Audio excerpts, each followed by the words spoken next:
चलिए देखिए, हम गॉस का अनुप्रयोग पढ़ने जा रहे हैं। इसमें पांचवा है समान पृष्ठ घनत्व की धन तथा ऋण आवेशित समांतर अचालक प्लेटों के बीच तथा बाहर वैद्युत क्षेत्र की तीव्रता निकालने जा रहे हैं हम।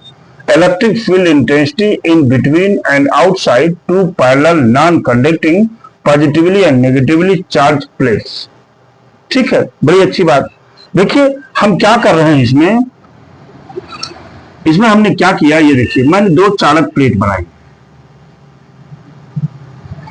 ये हमने दो चालक प्लेटें बनाई, एक यहां पर और एक यहां पर, और दोनों चालक प्लेटें बिल्कुल पैरेलल रखी गई हैं। दोनों चालक प्लेटें क्या हैं, पैरेलल रखी गई हैं। एक पर मान लेते हैं प्लस आवेश है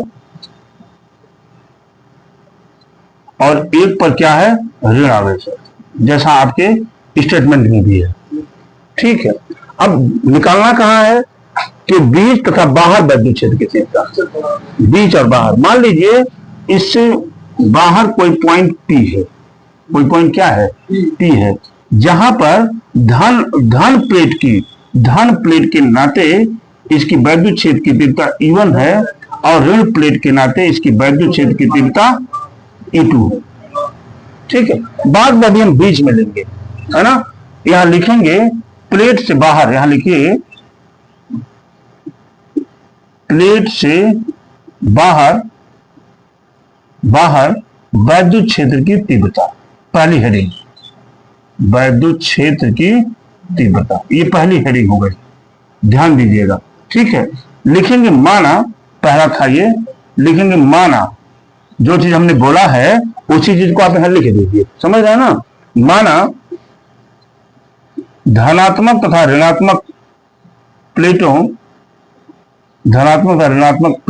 के बीच प्लेटों धनात्मक तथा ऋणात्मक लिखने की, धनात्मक तथा ऋणात्मक प्लेटों के बाहर एक बिंदु P है, एक बिंदु P है, जहां पर वैद्युत क्षेत्र की तीव्रता ज्ञात करनी है, तीव्रता ज्ञात करनी है। ठीक है, माना धन प्लेट के कारण वैद्युत क्षेत्र E1 व ऋण प्लेट के कारण वैद्युत क्षेत्र की तीव्रता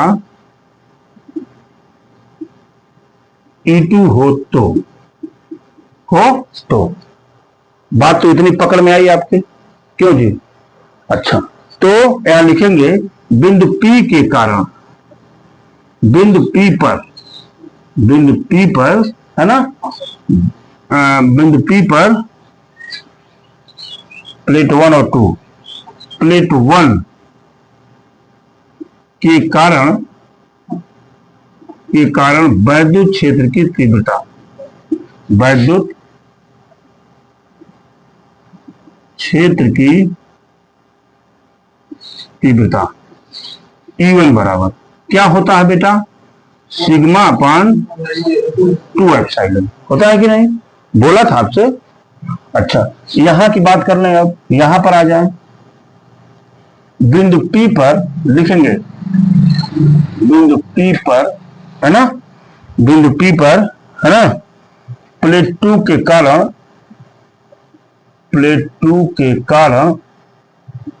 कारण वैद्युत क्षेत्र की तीव्रता,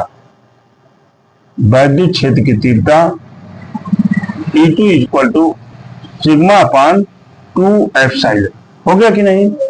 लिखेंगे चूंकि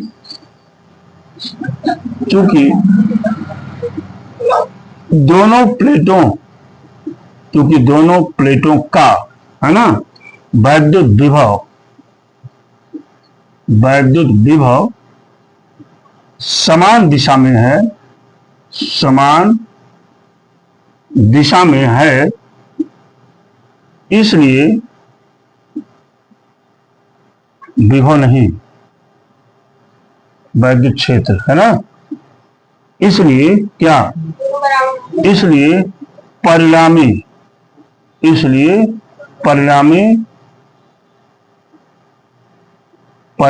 वैद्युत क्षेत्र की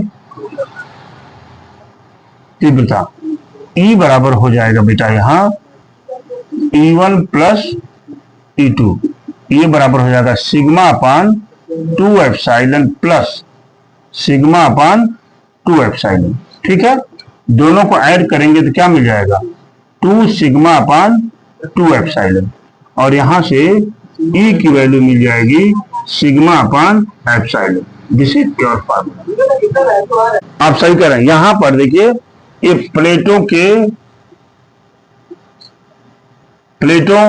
बीच,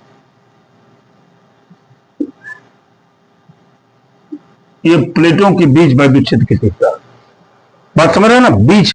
देखिए प्लेटों के बाहर ये अंदर बीच वाला था, अब ये प्लेटों के बाहर वैद्युत क्षेत्र की तीव्रता लिखेंगे। माना, ध्यान दीजिए, माना प्लेटों के बीच कोई बिंदु P डैश है, ठीक है ना, जहां पर वैद्युत क्षेत्र की तीव्रताएं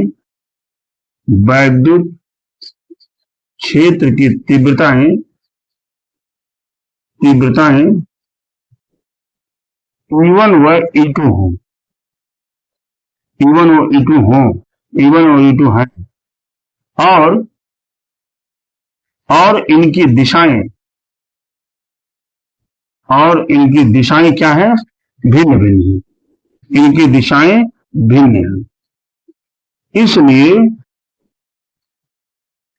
बिंदु P डैश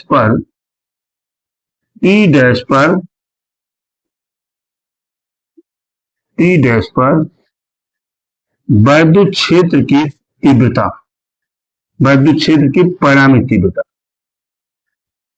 वैद्युत क्षेत्र की परिणामी तीव्रता E बराबर हो जाएगा E1 माइनस E2, और यहां से E की वैल्यू क्या मिल जाएगी, 0।